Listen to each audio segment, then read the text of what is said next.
A man with a semi-automatic rifle killed at least 4 people and wounded several others Friday as he carried out a deadly rampage across several blocks of a normally idyllic beachfront city before police shot him dead in the Santa Monica College library. Police said earlier that 7 people were killed, including the gunman. The violence began when the gunman, dressed in all black and wearing what appeared to be a ballistic jacket, opened fire on a house where the bodies of the gunman's father and brother were found, authorities said. As the house burst into flames, the man wounded a woman in a car before moving toward the campus, spraying bullets as he went.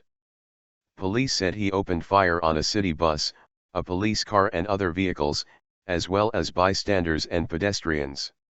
He killed 3 people on the street before shooting at an SUV leaving a campus parking lot. That vehicle's driver was killed and 2 passengers were wounded as the car crashed through a block wall. From there, the gunman entered the campus, shooting a woman as he made his way toward the college's library, where students were studying for final exams.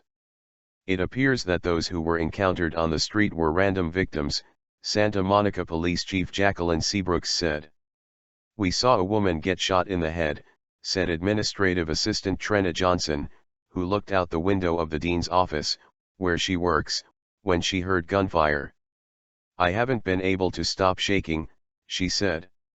Inside the library, students reported hearing gunfire and screams. "I was totally scared to death and I can't believe it happened so fast," said Vincent Zhang, a 20-year-old economics major who said he heard a woman pleading, "No, no. Please, no." The gunman continued to shoot at people in the library, Seabrooks said, but apparently didn't hit anybody there as dozens ran for the exits. "The officers came in and directly engaged the suspect and he was shot and killed on the scene," she said. Just 3 miles away, President Barack Obama was attending a fundraising luncheon. Secret Service spokesman Maximilian said the agency was aware of the shooting, which began just before noon, but it had no impact on the president's event. The president was scheduled to take Marine One to the airport, but traveled by motorcade to avoid any impact on the ongoing local response to the shooting. After the gunman was killed, police wearing helmets and armed with shotguns and rifles searched the campus for a second shooter. A man dressed entirely in black, the words "Life is a gamble" on the back of his sweatshirt, was seen being led away in handcuffs. Sergeant Richard Lewis, a Santa Monica police spokesman, said at a news conference Friday night that investigators had released a man who had been detained and questioned as a person of interest. The identities of the man detained and those who were killed were not immediately released. 2 officials briefed on the investigation told the Associated Press the 2 victims in the burned house were the gunman's father and brother. The officials spoke on condition of anonymity because they were not authorized to publicly discuss the case. 2 women were admitted to Ronald Reagan UCLA Medical Center, said Dr. Marshall Morgan, the chief of emergency medicine. One was listed in critical condition after undergoing surgery. The other arrived in serious condition but was upgraded to fair condition Friday night. 3 other women went to UCLA Medical Center Santa Monica with relatively minor injuries, Morgan said. One had shrapnel-type injuries and the 2 others had injuries not related to gunfire, he said. All were treated and released.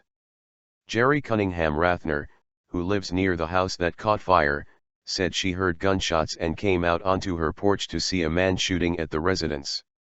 Soon, the building erupted in flames and was billowing smoke. The gunman, dressed in black and wearing an ammunition belt, pointed a rifle at a woman in a car and told her to pull over, Cunningham Rathner said. He then signaled to a second car, also driven by a woman, to slow down and began firing into the vehicle.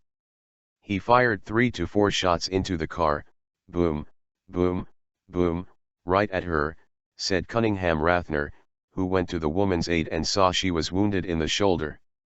She said the gunman then abducted the woman in the first car and drove away. From there, the chaos shifted to Santa Monica College, located among homes and strip malls more than a mile inland from the city's famous Santa Monica Pier, 3rd Street Promenade and its expansive, sandy beaches. The two-year college, spread out across 38 acres, has about 34,000 students. James Gillespie, 20, told the Associated Press he was in the library studying when he heard gunfire, and he and dozens of other students began fleeing the three-story building. As I was running down the stairs I saw one of the gunmen, said Gillespie, who described the shooter as a white man in his 20s, wearing cornrows in his hair and black overalls. As he ran across campus, he said he saw a car in front of the English building that was riddled with bullet holes, had shattered windows and a baby's car seat in the back. Student Noke Tomalolo told Fox News that he saw a female worker sorting recycling cans lying bloody on the ground with the gunman standing over her. According to the student, the gunman was wearing black tactical gear including a vest, SWAT-like fatigues and a riot helmet. In a staff parking lot, college employee Joe Orcutt said he saw the gunman standing calmly with his weapon, looking as though he was trying to determine which people to shoot at. I turn around and that's when he's just standing there, like he's modeling for some ammo magazine, Orcutt said. He was very calm just standing there, panning around, seeing who he could shoot, one bullet at a time, like target practice.